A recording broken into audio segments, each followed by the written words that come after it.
I'm so grateful to be a recipient of this award and to be keeping such extraordinary company.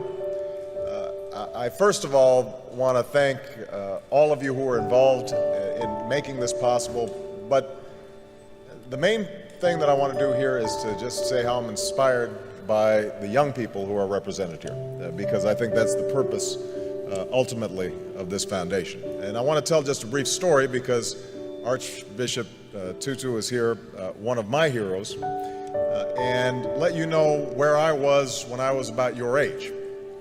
I'm really dating myself now, although I'm also dating the Archbishop, because back in 1979, I was a freshman in college at Occidental College in California. And I had had a somewhat rocky youth and teenage years. My father wasn't at home.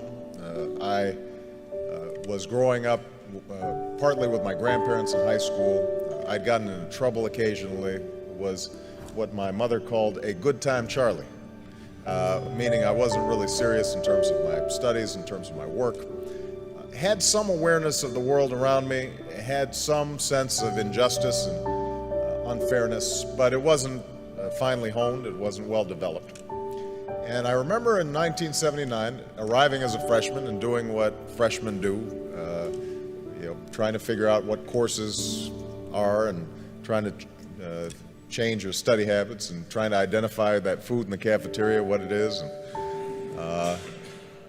And we were visited on campus by a couple of gentlemen from South Africa who were representatives of the ANC in 1979, 1980. And they spoke about their efforts to overcome apartheid.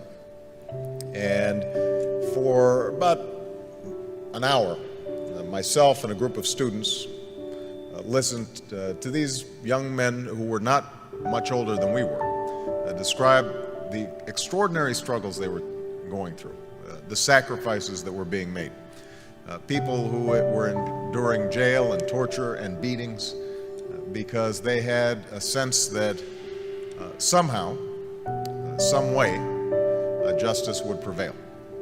And that brief meeting, I think, in some ways changed my life, because what it told me, first of all, was that ordinary people can do extraordinary things when they're given an opportunity.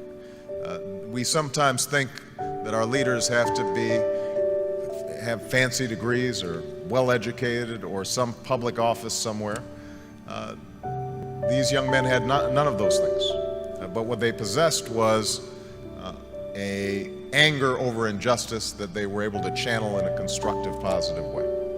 And I thought to myself that they gave me some sense of the direction that my life might go. And so I became active in the anti-apartheid movement on campuses. And I'm not sure we were particularly effective. As I recall, Occidental College continued to refuse to divest despite the various protests that we organized as students. I transferred to Columbia, and there was similar resistance on Columbia's campus. But over time, I like to think that I was part of that mosaic that applied pressure and ultimately helped those in South Africa achieve the extraordinary liberation that I would witness almost 10 years later as a law student. And I remember the image of Nelson Mandela walking out of prison and understanding that a seminal moment in history had occurred, and that Mandela's long march towards freedom was not his alone, but was part of thousands of footsteps, of millions of footsteps of people all around the world.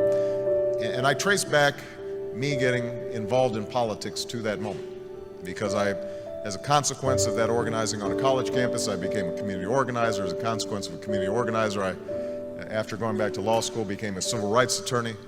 As a consequence of being a civil rights attorney, I entered the state legislature, and I now stand before you as a United States Senator and as a candidate for president. And so the primary message I guess I have in receiving this award is that all of you represent enormous potential and enormous possibility for change, because we all know that injustice still exists. It exists here in the United States, in every poor neighborhood, and in every inner city, and every rural community, all across the country. There is quiet desperation. Young people's lives are filled with sadness and desperation and anarchy and chaos. And obviously all around the world, we see those same symptoms of hopelessness made manifest in places like Darfur, places like the Middle East, in places that too often are forgotten about and not written about until they flare up in tragedy. So I hope that all of you who are on the brink of doing extraordinary things decide to channel that talent and that energy and that imagination to figuring out how do you move the process along for a better history. You know, how do you put your shoulder against the wheel and move that boulder up the hill? And I'm absolutely confident that if all of you take up that challenge, the world is waiting for you, ready to be changed. Because I think we live in this moment in history right now where the hunger for change, the hunger for something new, the desire to break out of the ordinary, the self-interested, the petty, the trivial, is everywhere. And they're waiting for you. And so I hope that as you see the recipients of this award, you recognize that it's actually more of a tool to give you a little spark and drive you in the wonderful directions that I hope your lives take in the years to come. So thank you very much. Appreciate it.